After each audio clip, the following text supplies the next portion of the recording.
Liberty Counsel launches the 10th annual Friend or Foe graduation prayer campaign. I'm Matt Barber, Vice President of Liberty Counsel Action. Joining me again on the phone today is Steve Crampton, Vice President and General Counsel with Liberty Counsel. Steve, as you know, students are donning their caps and gowns coming up here soon. And Liberty Counsel, for the 10th time, is launching our Friend or Foe graduation campaign. This campaign serves to protect religious viewpoints at graduation, which are continuously under assault and at a higher rate every year by anti-theist groups like the American Civil Liberties Union, People for the American Way, Americans United for Separation of Church and State, Freedom from Religion Foundation, and on it goes. The groups seem to grow. The hostility toward Christianity continues to grow, Steve, but Liberty Counsel is educating the public about their rights, which are undoubtedly and demonstrably under assault. Matt, that's exactly right. I mean, it's a real irony that we find ourselves in this day and age under the same language of the First Amendment, which hasn't changed over the last 230 years or so, that says that we have freedom of religion, and it's been turned on its head, and really the so-called Freedom from Religion Foundation has taken the upper hand, and we find that there is actually a war against religion, especially in the public schools. But happily, we have some relief to offer. And in fact, very recently, the Jackson County, Mississippi School Board contacted Liberty Counsel, and we have equipped them with a brand new policy that they have implemented right away and will apply to protect the rights of their graduating seniors to engage in whatever student speech they wish to exercise, even including prayer during the graduation ceremonies. So it's not a total ban out there. There is hope. There is relief to be realized here, and we stand ready and willing to assist districts all over this country, whether or not they've adopted our policies, where their rights are under attack. This season of graduation that should be a season of celebration, not a season of litigation. Well, Steve, the left has had a great deal of success for decades now in furthering this and with this misinformation, disinformation campaign built around a term, a phrase coined by Thomas Jefferson in a letter to the Danbury Baptist, which has been flipped on its head, taken out of context, the so-called, quote, separation of church and state. Many Americans, I would say a majority of Americans who are uneducated around the country, believe that terminology is actually found in the United States Constitution. It is not. What's the history behind that term is A, and B, Steve, this isn't about proselytizing. We're not pushing prayer in the public schools. This is about neutrality, isn't it? That's exactly right, Matt. And, you know, that letter Thomas Jefferson wrote while president to a Baptist group that was worried about its own freedoms.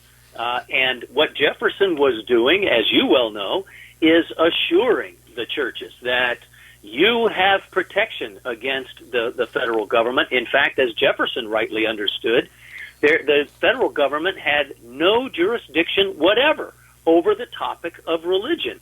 And so when the First Amendment says Congress shall make no law respecting an establishment of religion or prohibiting the free exercise thereof, it was understood almost universally that Congress was banned. Their hands were tied, and they could not reach into and mess with religious speech and religious activity. And, of course, today what you have is the principle, as applied by the courts, that no even small local government unit, such as a public school district. A teacher, even a teacher. Even a teacher can engage in religious speech or even recognize religion. And so we're kind of pushed onto this little island of the principle of neutrality. But as we say, even under those restricted circumstances, it means that the government entities must remain neutral. What they have in fact done with the gun of the ACLU and freedom from religion pointed at their heads is become hostile against religion.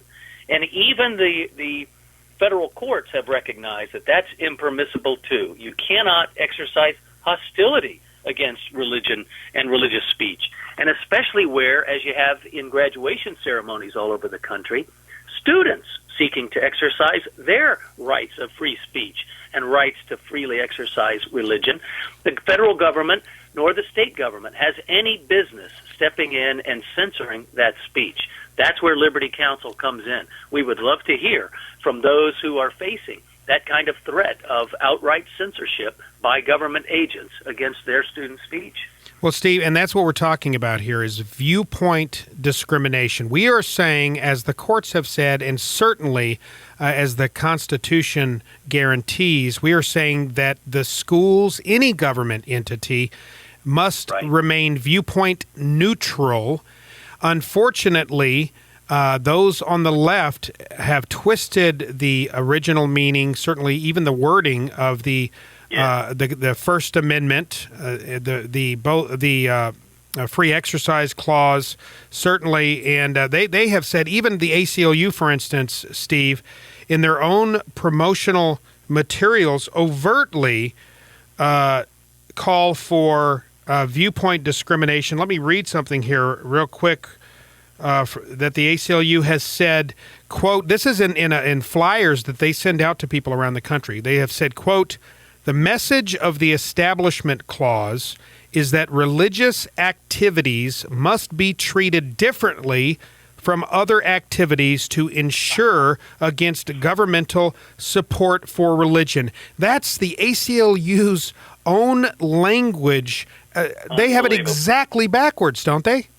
That's exactly right. Here's the clause intended to provide special protection for religious activity and religious speech, and instead they used it as the drawing of a bullseye on the head of all religious actors. And so we walk around, basically we're handicapped in the public square under the ACLU's interpretation of the First Amendment.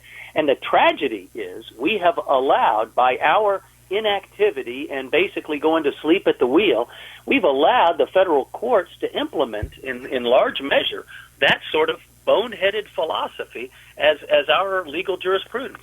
But still, as we've emphasized here earlier on this very program, the principle of neutrality is what prevails today. And neutrality means just that. You can't be hostile and you can't be particularly favorable toward religion. Well, we'll take neutrality and we can go a long way with it. Students are free to exercise their own personal rights of religion as long as the feds and the school officials do not go and say, yes, that's our philosophy and that's our religion as well. So by all means, we have freedoms out there, both under the speech clauses and under the religion clauses of the First Amendment, and we need to exercise them, or who else do we have to blame if we lose them at the end of the day? Well, you know, the old adage, knowledge is power. And Steve, unfortunately, this misinformation has become so ingrained in our society that I think there are even well-meaning government officials, school district officials, administrators that just simply don't know the truth. Why is, and I think the answer may be in my question, why is Liberty Counsel's Friend or Foe graduation campaign so important? We only have about 30 seconds. Well, it's precisely because the prevailing views, the orthodoxy in academia and among, for instance, school district attorneys, is the ACLU philosophy, and it's just wrong.